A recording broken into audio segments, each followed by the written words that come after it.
Hello and welcome to Pravus Gaming and a new series for this channel. Been doing a lot of those lately. Europa Universalis IV. It's a grand strategy game, very popular within the genre. Been following it for several months, but I actually only recently bought it. So while I'm very familiar with a lot of the mechanics of the game, I'm actually very much a novice as far as playing it myself. But I think that's why we're going to do it today. Just last week, the 5th expansion to the game was released, Common Sense. Picked that up. So I figure it's high time that we actually do a series. So, welcome to the main map.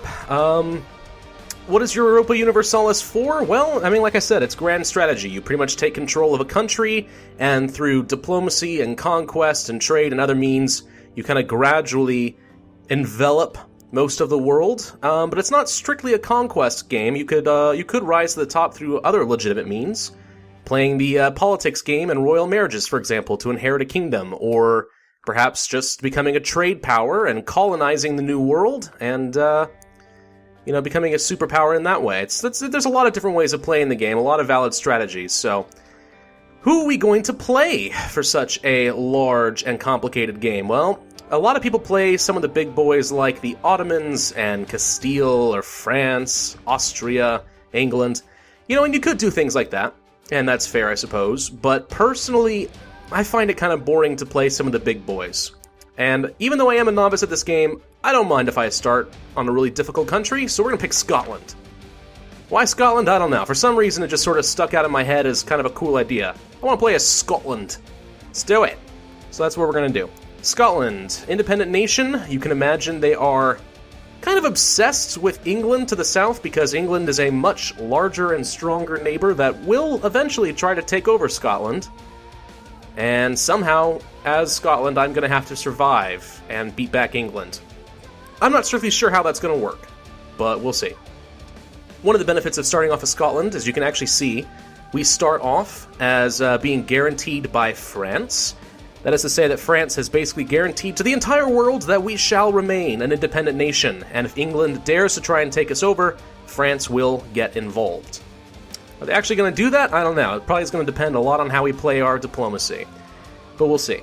Alright, so there's been a lot of changes in Common Sense. For example, buildings were completely changed from being bought with both money and monarch points. Now you have buildings built with actual money and then development. And you can see that my total development for all of Scotland is 58. To give you an idea, that's kind of measly compared to, say, England, which starts off with 289. Or France with 310, or Castile with 243. So we're a pretty small and insignificant nation in a lot of ways. But, with any luck, we're going to change that. We are going to change that. We're going to start off with a 322 king. That's pretty good. It's better than England, who starts off with a 000 and might very well trigger the War of the Roses, but we'll see what happens with that. Scotland also starts off with the land force limit modifier of 33% and land leader shock of 1. It's pretty good. It means our military is going to be relatively effective. Not as effective as England, just because of sheer numbers, but still, it could work. And then we have a whole range of different Scottish ideas, which I'm sure we'll end up getting into eventually. But yeah, okay. Let's take a look at the options real quick. Any bonuses or AI difficulty? I think we'll just be playing on normal. I probably should be playing on easy, but you know what? I'm the kind of person who believes that if you start off on a handicap, you learn some bad habits and never become a true pro at a game. So we're going to start off on normal. All right, let's hop straight into things. Okay, welcome to Europa Universalis IV, Common Sense. We're not going to be playing on this normal map mode. We'll probably be switching over to political map mode like everyone does, because that's really what matters. Whoa, mouse is a little more sensitive.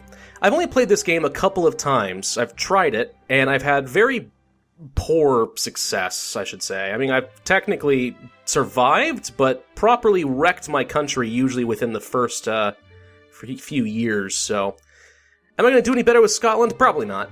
As I said, I'm fairly novice when it comes to actually executing this game, and probably will screw up more than a few times. Probably. So, what am I thinking as far as a strategy for Scotland? Scotland's kind of got only a few options. They're really kind of backed off in a corner in the developed world, so the first and primary concern is always going to be England. I mean, there's no avoiding it. England will never be our friend, probably. Nope, they have... Well, actually, it just bumped up 50 points, but it says they're even willing to trust us somewhat. They're hostile, but that just seems hilarious. But no, because they desire 2 of my provinces here to my southern border, including Lothland and Ayrshire, they're never really going to be my friend. So the idea of becoming allies with England is kind of ludicrous. On top of that, though, we are going to start off as guaranteed by France, as I already mentioned, and France seems like the most natural ally in this case. France does not like England at all. In fact, they are rivaled. France is guaranteeing us against England, so if we ever really get attacked, France has a really good incentive to jump in there and protect us.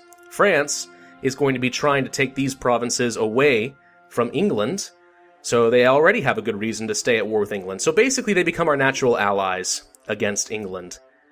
But unfortunately, there is this little thing called an English Channel. So France, is going to have a really hard time protecting us on the mainland. Really, ideally, what would happen, right? Ideally, what would happen is France declares war on England, or maybe England is obsessed with a war in Burgundy, and they send most of their troops over onto the continental shores, and then we declare war and swoop some ships in there and trap their armies here. Probably not going to happen, though, because Britain actually does have one of the best navies in the world. And France, because they don't have some of these coastal provinces, really does not have much in the way of a navy themselves. So there's limited options, but with any luck, between France and myself, we can do kind of a pincer move, and I can at least survive England, if not outright start taking some territory. Castile is another option, but the problem is they are rivaled with France, so if they go to war with France, I really don't want to get pulled into a war between them. Alternatively, England has declared Castile a rival, their enemies, so Castile might be so inclined to go into war with England. I don't know. It's possible, but I'd say that they're a lower priority. As far as other allies, well, who does England hate? They hate Burgundy, Castile, and France. Well, great, but they're also start off allied with Portugal. Portugal also has a relatively good navy, so I'm not going to get much of an advantage there anytime soon. Austria? Possible. Austria is the emperor of the Holy Roman Empire, which basically includes all of Germany and northern Italy. Potentially powerful ally. Likely would drag me into some other wars that I don't want to be a part of, though. Denmark, pretty strong. Makes sense to ally with them. They are going to get caught in a war with Sweden pretty early on, I imagine. Sweden usually breaks away, because Denmark actually starts this game off kind of in a historically accurate union of Scandinavia. You know, Denmark, I guess Holstein, I think eventually gets absorbed into Denmark in real life, but Denmark, Sweden, Norway, this whole area is Scandinavia. Not Finland. People seem to mistake that. I don't think Finland is actually part of Scandinavia. But historically and in this game, Sweden almost certainly will break away, and they're a pretty gosh darn powerful nation. So it's going to come down to, if I ally Denmark, I might get called in to fight Sweden. Truth be told, I would like to have Sweden as an ally. I might even like to have Denmark as an ally, and if I could have both, that'd be fantastic, but the problem is they're also far enough away that they may not be so inclined as to get involved with England. That said, Denmark is rivaled with England. Actually, that's really good. So maybe it would make sense to try and get France and Denmark on my side to start off. That could be good, just in terms of my short-term survival. I might do that. I might. What are some other options as far as expansion? Because we're not going to be able to challenge England anytime soon. We have 11,000 troops, 8,000 infantry and 3,000 cavalry to start us off, in addition to 3 transports and 6 light ships.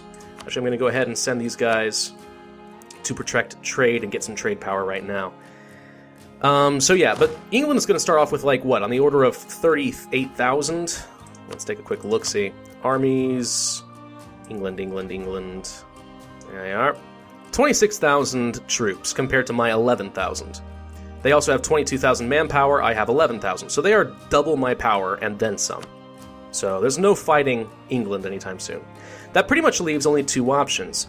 That leaves the islands directly to the north, Orkney, and something I can't pronounce, and Shetland, and eventually Iceland would also be kind of nice to grab. But these are all controlled by Norway, who, as I mentioned, is under a personal union with Denmark, and if I want to make Denmark happy with me, I probably can't go to war with Norway. So that kind of crimps me a little bit. And of course the other alternative is to go to Ireland. Now England already has a foothold here, in Meath. But the other Irish kingdoms, Ulster... no. Is it? No, it's Tyrone, that's right.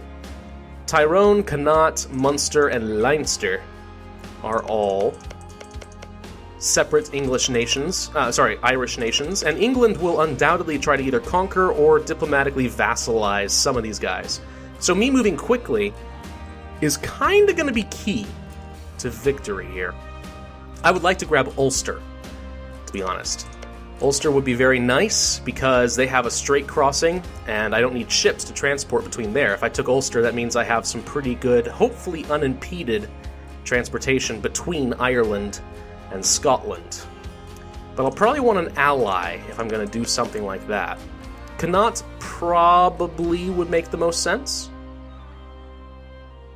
Connaught actually starts off with a reasonable leader, and I think if I recall correctly, he starts off with a pretty gosh darn good general too, but not a lot of troops. These guys are equally weak, Leinster and Munster.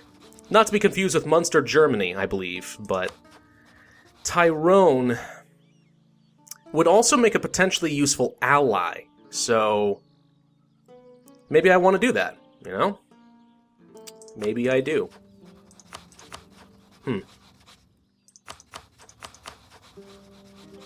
Let's think this through for a second, because Ireland is what I'm going to target first and foremost. It makes the most sense. If I ally Ulster, they are enemies of Connaught, and they are rivaled to Leinster. So declaring war on Leinster would pretty much mean Ulster would jump in and help me take it over. And if I got there first, I could probably conquer it, maybe annex it into Scotland, or vassalize it, force a vassalization. But I prefer to annex it so I can get some additional force limit on the coast.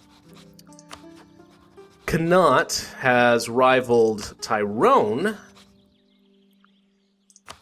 Actually, first thing to check, I suppose, is do any of these guys have any cores? Does not appear that they do. They may fabricate claims on some of the rival territories, and whoever you vassalize, you can go to war based on their claims, and that could be nice. So Connaught actually might be useful in that sense, but do I have any claims? No. I do not have any unfulfilled claims. Okay, well, it was worth a shot. It was worth looking. I'm thinking I might actually want to ally Connaught. Fairly powerful, because if they have that general, and if I do offer an alliance with them, I think I can land my troops there and declare war on Tyrone, and if I'm lucky, everyone, my entire army plus his units, will jump in on Tyrone, and I can conquer them pretty quickly. I think. So the first thing we're going to do then is we're going to fabricate a claim. Because in this game, if you don't know, you can't just go to war all willy-nilly. I mean, you can, but it's very strongly discouraged. You need a casus belli, or a CB, as we call it, which basically is a justification of war. Sometimes that's a trade dispute, sometimes there's a diplomatic insult, or an inheritance succession war, or... in this case, I am fabricating legal claims that Ulster actually belongs to Scotland, and therefore I'm going to conquer Ulster. And, you know, they may distrust it, but at the end of the day, you know, I've got some sort of legal proof, technically. It's bull honky, but still, it's a justification of war. So we're going to do that. With my second free diplomat, I'm going to offer a royal marriage to Connaught. I'm going to go ahead and speed up to speed 2, I think, and unpause. There you go. Alright. He got that. We have alliance offers from both of the Irish nations that I decided I don't want to ally. So we're going to cancel those. And then as soon as my diplomat gets back and is allowed to send... I'm allowed to send him to Connaught, which I can do in December 12th. I will offer an official alliance with Connaught. So we'll do that. So we will wait a little while. One thing I could do is hire a general of my own. That's not necessarily a bad idea. I could make my ruler a general, but that's a little bit of a risk. Oh, I have to set a rival, don't I? I can only rival Denmark. Oh, no, no, no, no. I want Denmark to be an ally. There's an advantage to having a rival in the sense that not only by declaring a rivalry will I be more likely to get allies who are also rivaled, but every time I fight them, I can get additional prestige, which is kind of like a diplomatic standing across the world. Reputation, if you will. The thing is, my only option right now is Denmark, and I don't want to fight Denmark. I don't want even his enemies to be on my side. I want to rival England, but that's not an option. So we'll avoid that. Alright. So no rivals for the time being. Hopefully that doesn't cost me too much.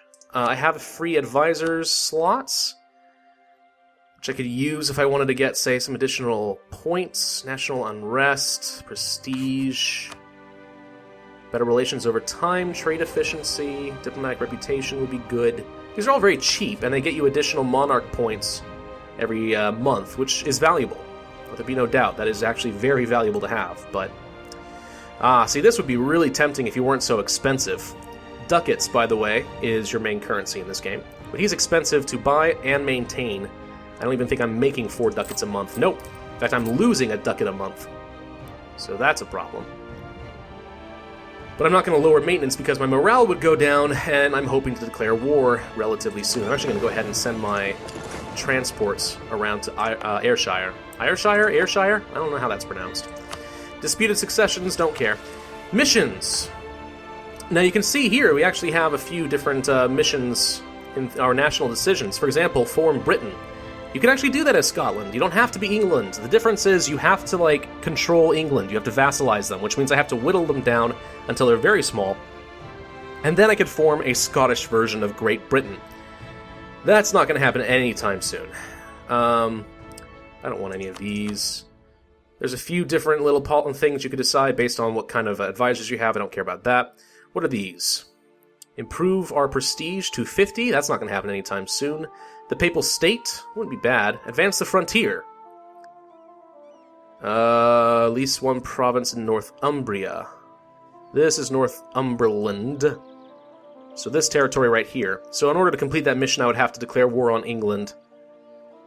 And conquer this. That's not going to happen anytime soon either. I'm actually going to take no mission for a little while. I could do this, solidify papal relations with the Papal State down here. Not a bad idea. But I don't think I'm going to do that anytime soon because my diplomats are going to be taking far more pressing matters in their own hands first. So do we want to hire up a general? It'll cost me 50 of my military power. That's pretty steep. But I can have one for free with no maintenance. So I think it's worth a shot. Army tradition is not very high, so I'm not going to get a very good... You know what? No. I'm going to hold off and not get a general quite yet. Let's see what Connaught can do. And if they have a really good general that can lead the armies against Tyrone, I will make use of that. So let's unpause. Too few rivals. Yeah. It does... Not having a rival actually does have a penalty against my power projection here. So I'm losing 1 per turn. That's unfortunate. But, again, I don't want to declare a rivalry with Denmark. I don't think that's going to be advantageous to me in any way, shape, or form. So speed up to speed 3. Out of 5. Oops, it's this. Connaught wants an alliance. Hey, that's actually exactly what I wanted to do, so you can save me some time with my, diplomat. So we'll actually do that. Alright, Connaught likes us. We are officially allied. That's fantastic. So I could start solidifying papal relations, but that's going to take forever to do. I think I'd rather send my diplomat to France and start improving relations with them. And hopefully they will eventually offer an alliance or something to solidify some relations between us. And whenever we get involved with England, they'll jump in. The question is, do we want an alliance with France right off the bat? And you might think, why not? Sure, of course you want that. Well, yeah. It's nice having big friends protecting you. On the other hand, if France declares war on England and I am unprepared, I could get dragged into a war that I'm not ready for, and England might have a whole mess of troops just sitting here waiting to swallow me up. And I have to sit here doing nothing while I wait for France to get its sorry behind in gear and hop over to the mainland, which is not going to happen because they don't have a navy. So there's a lot of reasons not to jump straight into an alliance with France, but we'll see. Okay. Here's something new that happened in Common Sense, by the way. They changed pretty much invasions and military stuff entirely. It used to be that you would just march armies throughout a country, kind of siege every individual province down. It would take some time. Now, there's a lot more focus on these forts or castles, which are kind of dotted sporadically across the territory, and they protect some of the surrounding territories. So if I hold a castle and my enemy comes and sieges down Ayrshire, but then leaves, Ayrshire flips back to me, because it's under my control, really. It's under my circle of influence still. So there's a lot more focus on castles and breaking down those sieges than there used to be. That said, it does cost me a ducat a month, so I'm going to go ahead and mothball this fort. Save myself a teensy-weensy bit of money. Yeah, it didn't really fix my money problems, but I'm hopeful that it will reduce the bleed a little bit. Alright. What's my force limit look like? I can afford to build 4 more troops. So it will make sense, but I'm going to hold off just for a little bit. About... Oh, wait, of course. I want to buy ships. Absolutely. Light ships in this game equal trade power. You send them around... protecting trade. I'm actually gonna cancel one of these, just so I have a little bit of money in reserve. They circle around protecting trade, and as a result, I get trade power, which means I get more money out of a trade node, which you can see right here in the different trade regions. It's immensely complicated, but very fun to deal with, but not everyone's good at it. Myself included, I suck. But, alright. So now that our troops are located here, I'm thinking I want to transport... Can I not? I cannot transport over to Connaught. Maybe I need to ask for military access? I do. Ah, fudge. Alright, let's pull our diplomat away from France. We'll go back there in a little bit. And let's ask for military access from Connaught. There we go. And now, can I send my troops there? Yes. Okay, good. So when I declare war on Tyrone, I should be able to march directly into Ulster, hopefully with Connaught on my side, and I won't face as many defensive penalties as trying to cross the straits, because certain terrain movements means that you will suffer defensively. So if I cross a strait, that means that, you know, Tyrone, it makes sense. Tyrone would be able to just park some troops up here and just harass me while I cross and wear me down before I get involved in combat. You know, it's kind of like that, or a river crossing penalty, or fighting in the hills as opposed to the grasslands, etc., etc. So fighting from here to Ulster actually makes more sense than trying to cross a strait. So I'm going to make use of that, I think. Let's wait a couple of days, and then send our merchant back to France. Nope, that's not France, that is Provence. Hello. I can't send anyone for a couple more days because I just left one. Oh, that's unfortunate. It's alright, I have to wait for a claim to finish first, so I'm not in a massive rush. But still. Alright, let's improve relations with France. I'm leaving this one fort here. Well, I don't have any truce with... No, I don't have a truce with England. An alliance offer from Novgorod. That doesn't serve my purposes at all. What good does that do me? I think you want help in a war against Denmark, but again, I don't want to do that. I would much rather ally Aragon and Denmark, all enemies of England, and hopefully, take them down a few pegs. But we'll see. Alright. Very, very good. My units are suffering casualties because they are being transported overseas. No surprise there. We are currently still fabricating a claim, and it's going to take us another while, actually. It takes about a year to fabricate a claim. And if you get discovered, you suffer diplomatically for doing so, but you still can get the claim. Austria just guaranteed Friesland, a free city within the Holy Roman Empire. Now, playing the HRE game is really interesting. I mean, you can see how many tiny little nations they are, but they're all bound by this really interesting set of alliances, all kind of governed by the Emperor and all the electing states. It's a really complicated system, and it actually makes the Holy Roman Empire fascinating. But I'm probably not going to play that. What's the force limit here, actually? Supply limit, I should say. 18? Okay, I can fit all my troops and his troops without suffering attrition. That's good. Very good. Alright. Do I want to... I think I want to lower my army maintenance just for a little while. Just so I'm in the green. and when I'm about 2 or 3 months away from war, I'll bump it back up. That sounds reasonable. Alright guys, so this is the opening episode, I think, to a Europa Universalis IV series as Scotland. I don't know how long the series is going to go, I fully expect to lose, but it'll be a learning experience and it should be fun. So if you're enjoying this video, or if you want to see more, then absolutely hit that like button, leave a comment, subscribe for more future content than I do, check out some of my other series. My name has been Pravus, and I will see you next time.